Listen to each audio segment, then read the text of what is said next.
it's a two-part question. When are we going to be in a post-POSIX world? Which the last change to POSIX, if I remember, happened in like 1991 with the addition of asynchronous I/O. And what will that post-POSIX world look like?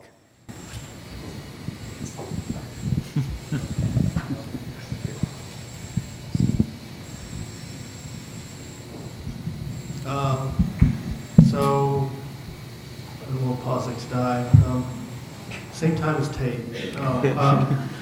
So, what I think I've seen is that we went through a very large effort to try to expand what POSIX could do a decade ago or so, and we did actually add a few things to POSIX that weren't there before, lazy, stat, and OpenG, and other kinds of things that were added that aren't even in all the kernels today or all the libcs today. So the pace at which you can modify POSIX is pretty slow.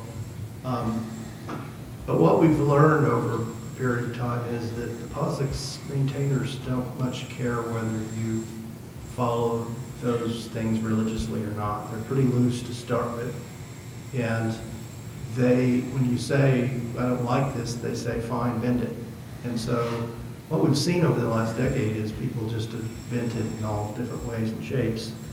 And that seems to be working okay. And so I don't think it's going to go away anytime soon because it seems to be more flexible, or at least we're thinking about it more flexibly than we ever have in the past, and that continues to go down the road with more flexibility. So I guess I don't know that it needs to go away all that badly because I think we've learned over a decade that it's more flexible than we gave it credit for. And what was your other question? What will the world look like? What would the world look like? Yeah, well, so if there was a post-POSIX world in your case. My wish is that it would become a record-oriented world like we were with VSAM back in, I don't know, what was that, 80? Why? Because of what I said, right? I think for a lot of things we need to keep a lot more metadata than we're keeping data. Otherwise, we're just keeping data. I think we've heard that over and over again. How do I know what the hell to get rid of? And I'd love to get rid of. We had a user leave that got rid of 19 petabytes when he left, just one user. And we were thankful, right?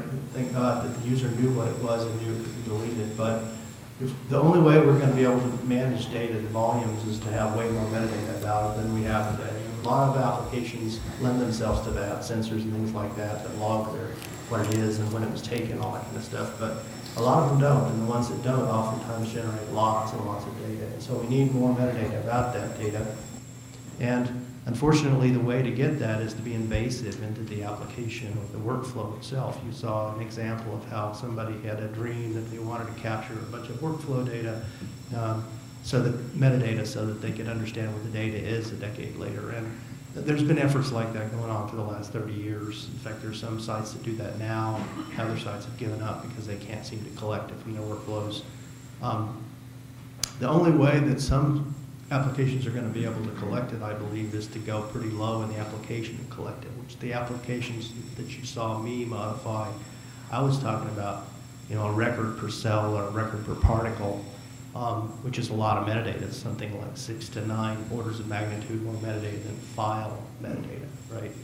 And if we have to go to that level, then we're talking about record I/O at extreme levels. And I think that's kind of where I would like to see it go, is let's go down the road of record I/O again and get away from file I/O. Files can be used to contain lots and lots of records so that we can move them around conveniently. But it feels like record I/O is the common factor underneath all this, where all the metadata has to live. And frankly, if the data lived that way too, it wouldn't be all that bad.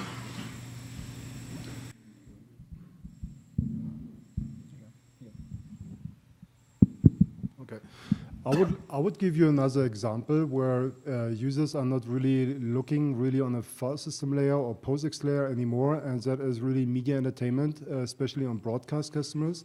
I mean, those users, those operators stepped up and just leveraging and working completely on top of an asset management system.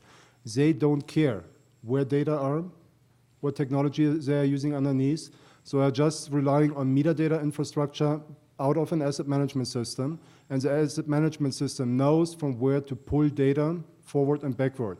And that is a super efficient way. I mean, if we step up into a next level of interface, I think that is where we can get rid of thinking in which bucket we are putting all the data into, which also gives for certain vendors like us more flexibility in not pushing hard on being POSIX compliance, as it is requested quite often in RFPs still on the market.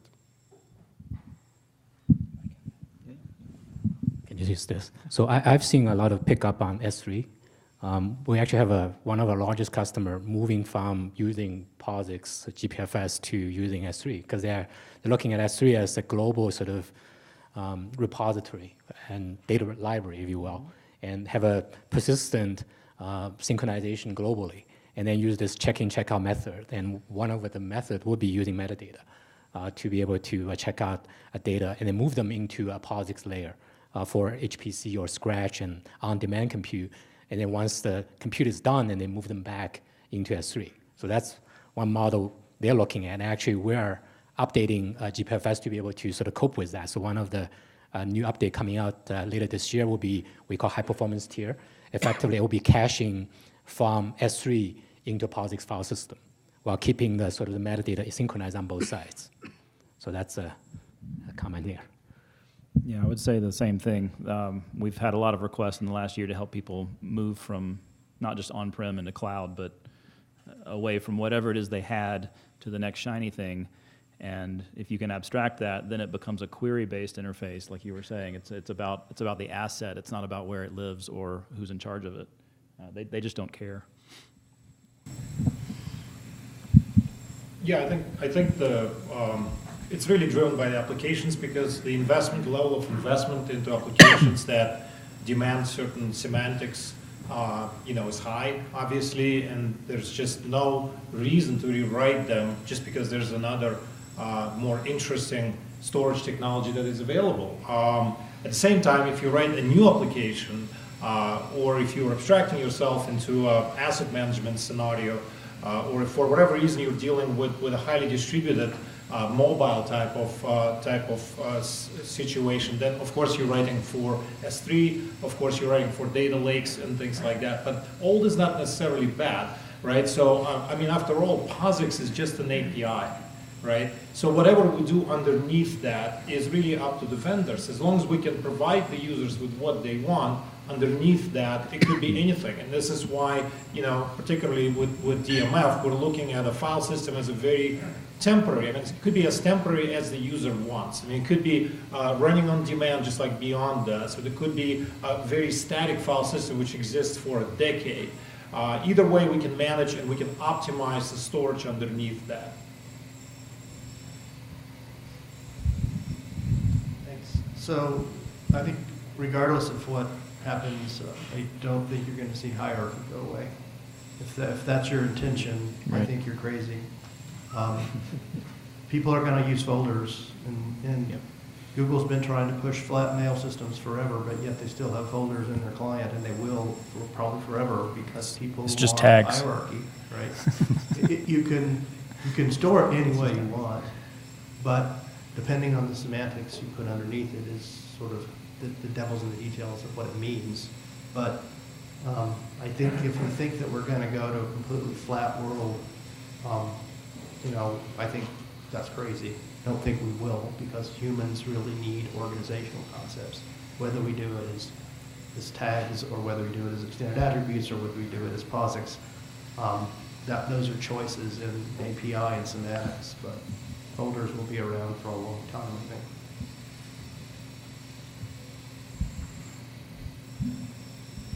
I think one thing that all users, because my science, if it's in ocean sciences or if you're looking at the healthcare system, or what we want to see and search for is completely different.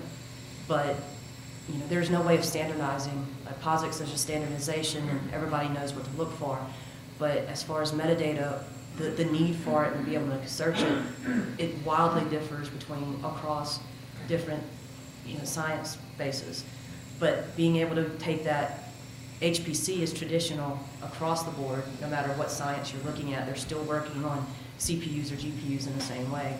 So being able to import that data and bring it in and use it, but being able to sort on it and get it to the compute, I think that is like one of the biggest challenges moving forward. And maybe it's sciences getting together and creating their own metadata attributes that they want to have and standardizing it like that. But I think that's the biggest challenge moving past POSIX. You have to hire more librarians. That's always the answer. So I was especially struck by what Gary was doing because you essentially built the metadata into the application. And I think going forward, if we're really going to be doing computing at scale and bring in all of the data, if we're going to be looking at all of that, I want to use the data. I want it in a way that I can easily ingest it and not have to go through and look at it 3 and 4 and 5 times in order to do that. And I think that's going to have to be built into the applications going forward so that you actually know what metadata you're going to need, what's usable, you can put metrics on that metadata, and then you can go forward. And I think that's going to be the paradigm change. You're going to see that.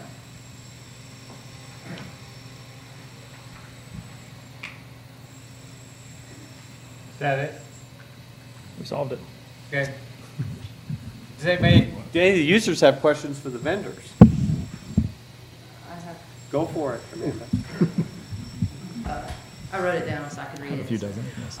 So what are you doing as far as ensuring performance characteristics to be consistent for a user whenever they're scheduling a job? So if I have a user who knows that they need X amount of IOPS and X amount of throughput over this amount of wall clock time, are you guys looking into being able to provide that? Because right now, the IO subsystem is the only thing that a user can't actually say, I need this much of. It's just basically a free-for-all. So if I can jump in here. So we have a client that is throttling the HPC system because of the I/O problem. Every time they run their full genome analysis, at a certain point, in this case, GPFS would crash because just run out of either inodes or bandwidth or memory on the storage nodes. So one thing we developed is, in this case, in the file system we have there, we put in a sort of a listening device. Basically, we're looking for bandwidth, IOPS, and then use that as a sort of a loopback mechanism into the scheduler. So in the job scheduling mechanism, now we can throttle the job in addition to memory, CPU, and other type of metrics. Now we can actually throttle a job. You can do this at different level. You can do it at the node level or the host level. Sinju Children's actually do it at a cluster level, and in this case, WashU Genome Center, they do it at a host level. It is very hard to do because I/O is always very sort of flaky and spiky and challenging, and it's very hard to track from a metadata or provenance perspective. It's so dynamic. So that's the best way they can come up with is to be able to track it on real time and then feed back into the job scheduling. So the way we've done it is burst buffers, right? That was one of the 2 things burst buffers were supposed to give you. One was, more IOPS and bandwidth per dollar than disk far away, and the other was, quality of service guarantees. And in fact, that's the way data works on Cray. I'm sure the BGFS thing, that's what you get out of it, right, is you're guaranteed. And we actually are the poster child of this, I think, in a way. We had an application this year that ran on a petabyte of DRAM for 4.5 to 5 months. And they really did need to get checkpoints, and they needed it to happen in a reasonable amount of time. And it's a petabyte every 4 hours or something. And they needed it to be, not 20 minutes this time and 5 minutes the next time. They really needed, they were coming in and looking at it every day, and it needed to work on human scale so that tomorrow they came in and there was a result that the 4 scientists that are working on the problem could look at and say, is this going in the toilet, or do I need to adjust it, or is it going good, right? And so they needed predictability at that scale. And had it not been for this idea of burst buffers or private file systems or whatever you want to call it, that wouldn't have worked. And so I think that's the hammer that kills it. There's far more elegant ways to do it that are really hard, and the more elegant, the harder they get. We've been talking about quality of service for 25 years. And not very much has happened in that space, frankly. We killed it with a hammer. That's the solution, I think, at least the one that you can go buy.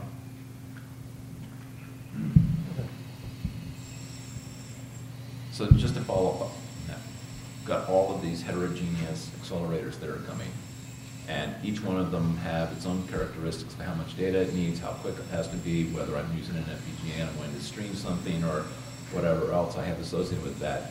I mean, that seems to me that's going to be a little bit more complex. How are you handling that? Yeah, I can only echo what Gary was saying, but also there is, I mean, in the world of big data, for example, I mean, they're dealing with it by resource allocation and limitation. I mean, so containers is effectively a way to limit CPU memory utilization. You can kind of do similar things when you have a predictable technology like Flash, right? So if you have Flash, then you can predict IOPS and bandwidth, and you can basically allocate IOPS and bandwidth. What you cannot do, you cannot allocate IOPS or bandwidth with hard disk. I mean, because you know, living the life with tape for a very long time, I can tell that this is a magnetic medium that needs to move, and you know, you're dealing with Q depths and things like that, which are very shallow. So once you essentially saturate that, then all these guarantees go out of the window. So that's why magnetic media is not optimal if you want performance guarantees. Performance guarantees could be done, however, on solid state. And I think that's and this is the hammer approach. And I think in some cases, hammer is what we have to use.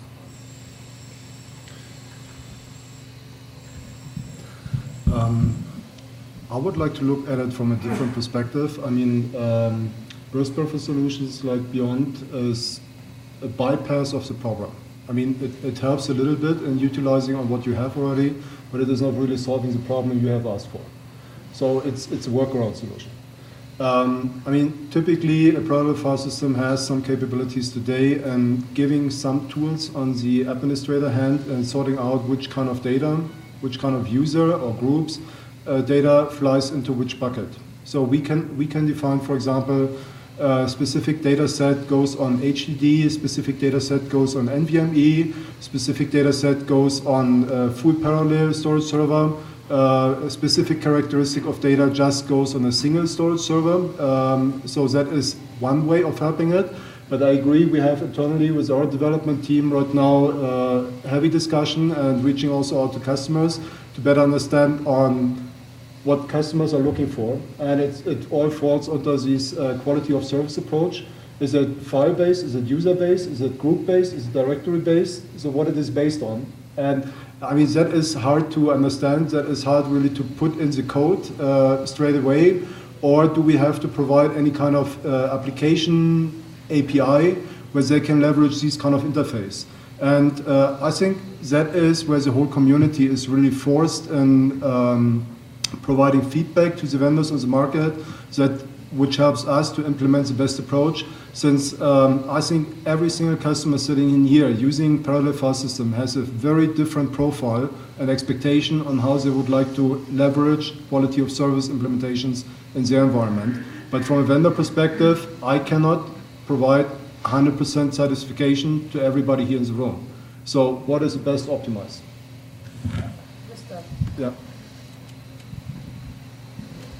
So we are now living in the world of self-driving cars. Sure. And if you really think about I/O, essentially it's traffic in LA on any given day.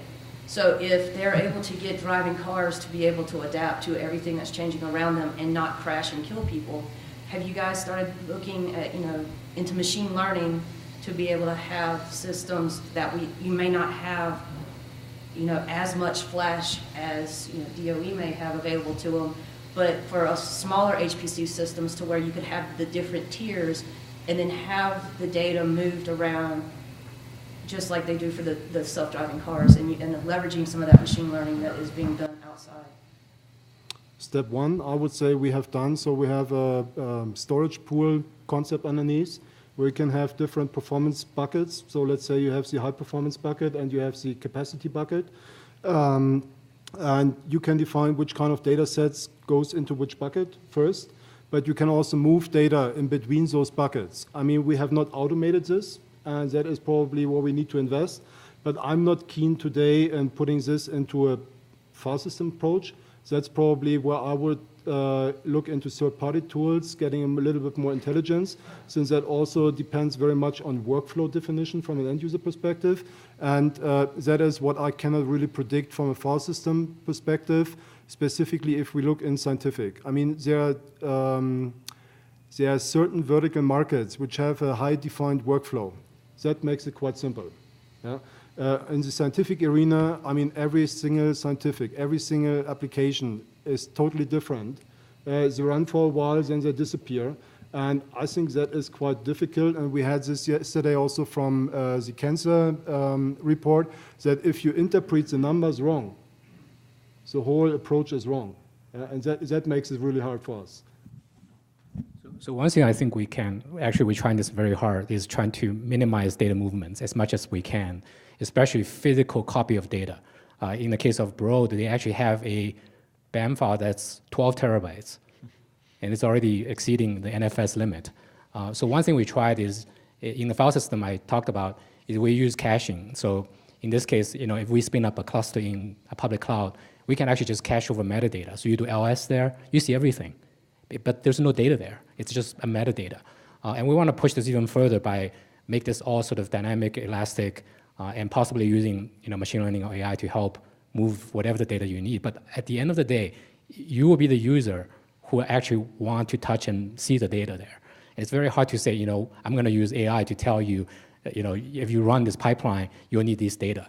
So I think at this point, just having metadata to help you, guide you, and to Gary's point, in some cases, not just metadata on the file, but also metadata on the data itself, right, to help you spin up that, very elastic. So one thing we're actually working on is to be able to make GPFS spectrum scale available eventually in containers. So you can actually spin up a completely dynamic cluster in public cloud on demand in seconds, right, to come with the data or your workloads, if that helps.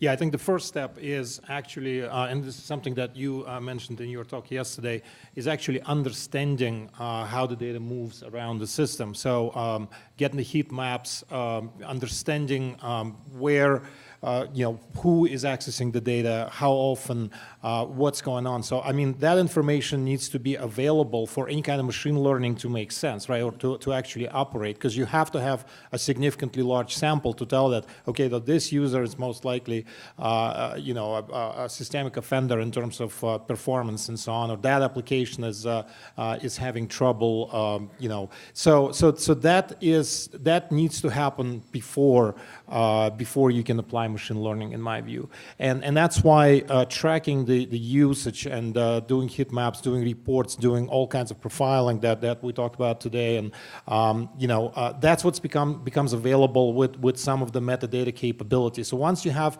metadata information in some sort of a queryable form, and that could be inside a distributed database that can be queried not just by path but in every which way, that is a start for that process.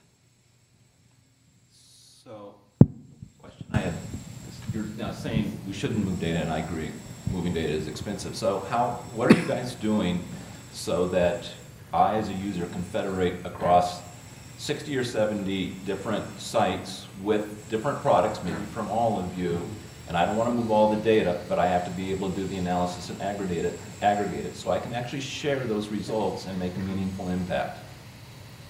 iROS already does that. We do that. If I can add. But not everybody is using that. Yeah, and there is a project you guys can look up. It's called Beacon Network.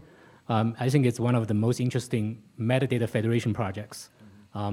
So basically what they do is every institution creates a database. In this case, it's actually a big data database. It's like HBase or MongoDB. And they expose the API, RESTful API interface. And through this network, they expose whatever metadata they want to expose. So you can issue a single federated query to say, tell me who has this particular cancer mutation, right? So 60, actually probably growing number of institutions now raise their hand and say, I have it. And that's it. That's only the metadata you can show them. They're not exposing anything else, right? I think that's a good model in terms of not just using metadata to move or organize, but also to share data.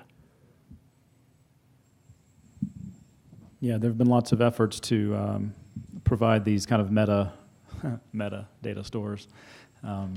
But yes, with the federation model, the query goes out, can talk to anybody involved, and aggregate those results. So that can happen today. A question of whether you have permission to then go run a compute job in their house is a different question. But yeah, finding it, I think, is a solvable problem today with the technology that's available. Yeah, and I'd just like to add that there are probably two levels of metadata that we're talking about. There's metadata of the file system, which is intrinsic to the file system, and that includes, file names, path information, ownership, ACLs, extended attributes, of course, and everything else. And then there's a different layer of metadata, which is what's above it, which is what the users are adding. And I think we have to distinguish between the two, but both are equally important. Like we stop at the point, we as HP DMF, we stop at the point of the file system or namespace, I should say, that we're managing, because we can also manage non-POSIX namespaces. So, but IRATS obviously goes above that, and this is why the products are fundamentally compatible. We actually have installations with both IRATS and DMF. Okay, so back to Jack's question. So let's say you made the query, you know where all the files are and all the data, but there's parts of that data set you can't see. And there are parts that Jack needs and uses. What are you doing, or are you expecting it to be done at a different layer to give Jack the data that he can see and anonymize the data he can't see? Jack? Yeah.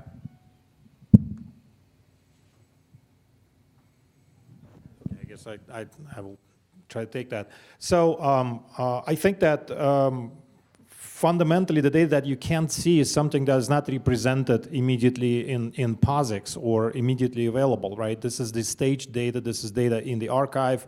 It's offline or dormant data that I mentioned. So what I can provide on the file system level or namespace level, I can provide ability to query the metadata that you yourself have added to your data, right? So without actually extracting or pulling the data or spinning the tapes or going into the cloud or going to another site. So you can construct a data set that you want to represent at a certain location, and then you can tell us that, hey, HP DMF, put that data set where it belongs, and we will do that for you. So maybe I'm misinterpreting, but more or less you're looking for data redaction, correct? So a user may say, yeah, you can share my history, but I don't want my name out there. I don't know, there's certain areas of my data that I don't want to be shared. Is that kind of what you're looking for? Or? Well, there's that, plus virtually every group likes to share it likes to store their data in their own way. Everybody wants to customize something.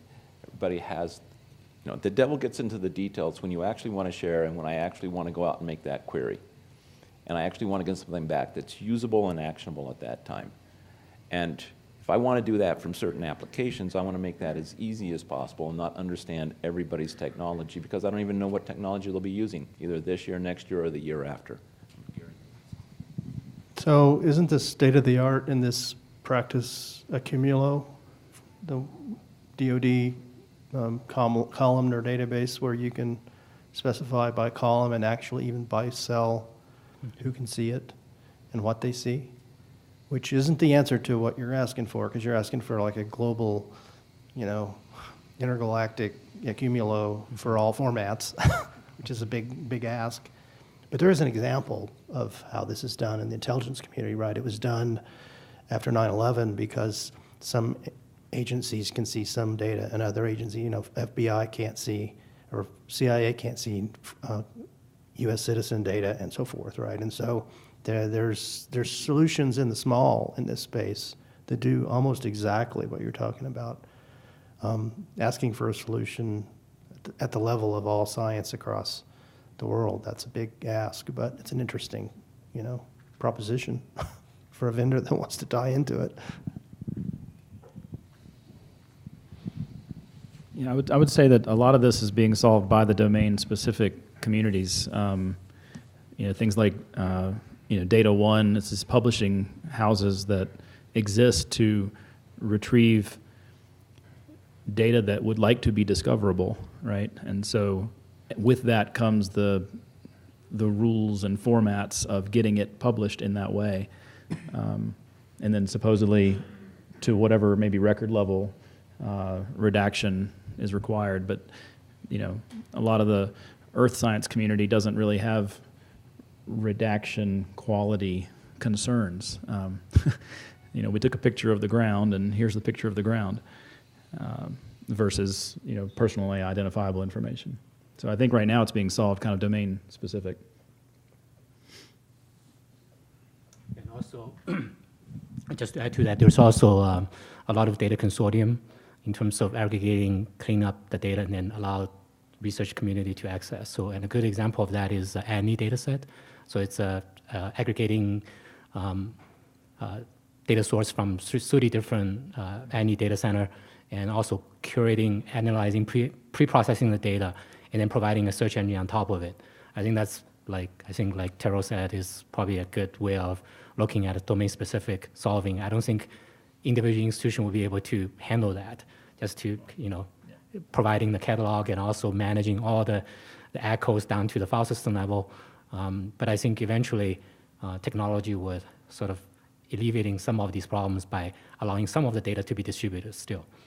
But still you need a front end to provide a global user access based on all kinds of criteria and credentials and so on. Yeah, I think as vendors we need to draw the line, you know, of how much ocean we want to boil. And in this particular case, I think we're talking basically about a multi-level security and things like that get involved very heavily here. So we can be friendly for that, meaning that we can provide enough connection points, enough API for you to basically tell us what we need to do or what we don't need to do. You know, who do we provide the, you know, certain data set for or not? I mean, you essentially have to tell that to us. We can do that for you very efficiently, very fast, in a very scalable way. But I think at some point we have to draw the line, you know, where we sort of, like Frank said, you know, we're just a parallel file system. Well, we're a data management solution that focuses on a certain area of the challenge.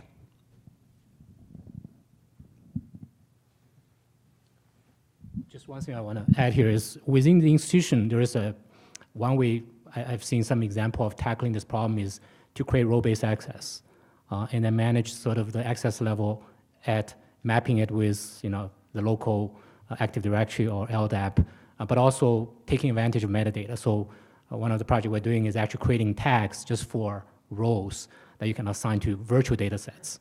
In this case, these virtual data sets probably have nothing to do with the physical folders or vault structure, but mainly based on who wants to access the data. And the custodian of the data then assign the access based on the role and with a tag matching to it. So that's one way of sort of, you know, meet halfway in the middle. Just one possible way of addressing this locally. Yeah, again, the metadata is just an annotation. It's just a string. It doesn't mean anything until somebody comes along and cares about it. So that role-based access is a great example. It doesn't mean anything until the script comes along. The path name matters. Paths can have classifications and all kinds of things. If it does in your organization, then yes. But in some, it does not. Sure. But that's the question. Metadata isn't just dates, and even dates and sizes may matter. That may be classified. Sure. Right. I mean, it's anyway.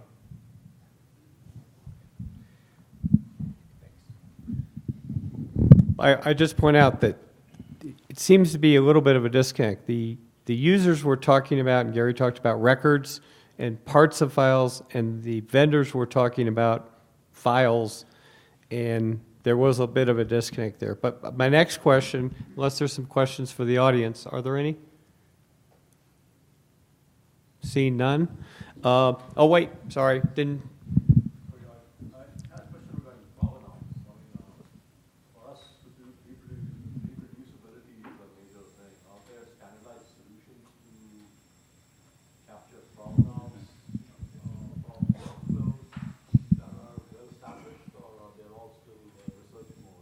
So the question is about provenance and are there standards that are well established? The answer is generally no. There is now a standard in the last 2 to 3 years. It's called the PROV standard. It's a great name, PROV. And we are looking at mapping our policy enforcement points and all the accesses and requests for a thing to that PROV standard so that we can emit a PROV standard report that can be processed in a standardized way to produce whatever kind of assessment you need to make.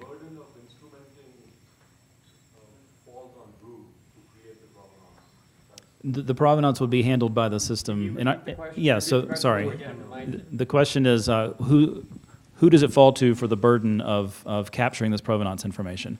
And so from what I'm expressing is what we're working on, the system would handle that automatically because it already knows every operation that's been in the entire system that's been affiliated with that file or that collection or that user.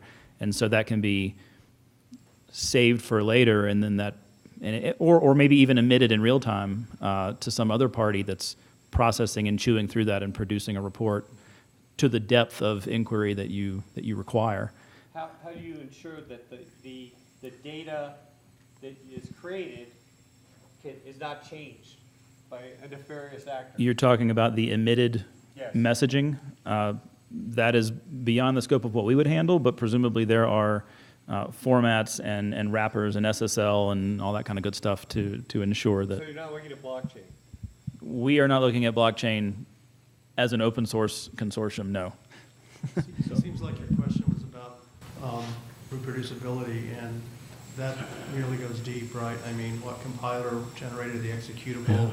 What libraries did you link to? And Margot Seltzer spent 10 years of her life studying this, and I don't know if she really got anywhere. She's giving a talk at MSST, so you can go to that and see.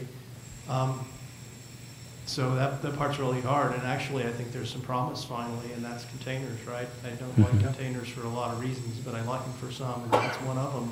And that's one of the reasons why people do it, is if they need reproducibility for a fairly long period of time, where the system underneath them can be changing, they just pull in everything that they think might change, which makes our lives hell because we end up with these 50 gigabyte containers, which is stupid, and bloating, and same as VMs, and it's going to be a sicker world we're going to live in, but frankly, it's a world we're going to live in. So containers actually have some promise for provenance that we've never had before, which is one good thing about them among all the bad things. So I talk about this as my dream because it's really hard, like Gary said, and I think Terrell mentioned that as well. I mean, if you think about the problem, if you run a workflow, 3 jobs, each job generate, let's say, a couple of parallel processes. Each process generates 1 PID. Each PID can open and close a bunch of files during the process. So even a simple 3-step job, the one I show, can generate hundreds and hundreds of events in a span of a couple minutes, right? Now, I don't even think blockchain can keep up with that. The reason we're doing this at event level is this has to be real-time captured. Otherwise, you'd be writing application-specific provenance capturing, which nobody would do that, right? So an example would be like you cat 2 file, you write to another one, you tail it, you output to another one, 3 steps, right? We actually create a demo. You can do this and capture all the PID ID. And when you're doing this at the file system level, at the POSIX level, we know this PID opened up this file with an inode ID. So we, like Terrell said, we can capture all of them, put them in somewhere, and eventually we can regenerate the workflow that way. But it's really hard. So Henry, just to kind of answer your questions, we actually can guarantee that the data hasn't changed, and this is what we've done with DMF for many, many years. It's essentially append-only store. It's append-only store by design. Once the data is captured by DMF, it's no longer changed, and we ensure that with variety of methods. And I mean, not as fancy as blockchain, but certainly checksums, database information that we cross-check every time we recall the data, even if we get no errors. We still, the media format tells us enough about what data are we getting back and whether this is actually the right data. Also, once the data is destaged from the namespace where it's accessible and modifiable and it kind of turns into the dormant form, that's where it's immutable. It's immutable completely by design. It's also versioned. So every time the data changes and it's migrated again, we create actually a new version. And the users can query versions, and they can actually see the kind of the history of changes that occurred across the files, even across multiple namespaces that the files might have been represented in. And also to make this works, we need the help from the workflow tool. So right now we're looking at a couple of open source tools like CWL, where you can pretty much abstract the entire workflow into a XML type of script, or even fully containerized CWL. And then you can make it fully portable, because every steps in the workflow, the provenance will be sort of dynamically rebuilt as a container, right? But then that has to be another level of metadata, because now because step A leads to step B. The system will not tell you that, but the CWL will tell you, right? So that's another level of sort of logics, and we can even extend that further upstream to the LIMS system, to the microscope, to the sequencer, where it generates even more additional provenance context data that you can link into the actual workflow itself. So I have a follow-on question to this. Do you also capture relationship between the different metadata objects that you're capturing, and do you see network databases, graph databases as a solution for future queries where you can do much more sophisticated queries? Definitely. We've got work for the last couple of years where we're going to abstract for the data like we have for the storage, so that you can put your metadata where you want for the most appropriate data store for that. So yeah, for permission models and things, graph databases, relational kind of stuff, relational database. But yes, that definitely can matter and can definitely affect performance when you're trying to look things up later. So the example I showed, where the nodes are the jobs and the lines are the edges, so they shows the inputs and outputs of particular steps in a workflow. That's just one of our early sort of attempt at this. And we actually use GraphDB to generate that file, and allow you to do search on the graph. So you can say, I want to just find this particular file that was created by this particular application in the last 10 years. Show me all these workflow I've run, right? So you can, once you store them in the GraphDB, you can do a search like that. So are you convinced that there's going to be more metadata than data? It's coming. We did a pilot with Tesla. That they told us that that's the case. Every time they dock a car, because they take pictures while they're doing the test, they told us their metadata for tagging that image, whether it's a dog running across the street or the weather or road condition, is actually more than that image itself. Yeah, the answer is yes, Gary. I mean, we certainly do. That's why we decided to use big data technologies for handling metadata in the first place. That was a big change that we introduced in DMF. You ever foresee metadata and data just becoming one and it not being separate? I agree. I think Gary had made a good point yesterday, and I try to make that point today, is I don't think content and also the standard metadata or even feature extract out of any images should be any different. Yeah. When the user asks for a question, I want to find this particular content, he or she doesn't care if it's in the tag or the long names where it contains the so-called metadata, or it's actually in the file or in the tags or the headers, right? You just want the information. I don't care where it comes from. In this case, VCF file contains 2 million variants. What if we make these 2 million available like a hash table, or like what Gary said, just in a key value store that you can switch together with the name of the file or the owner of the file, right? You'll be able to generate the data from the metadata someday. Yes, absolutely. Okay, I think we're out of time, and I want to thank all our panelists, and again, I want to thank Henry for working hard on this and for foregoing his birthday party yesterday.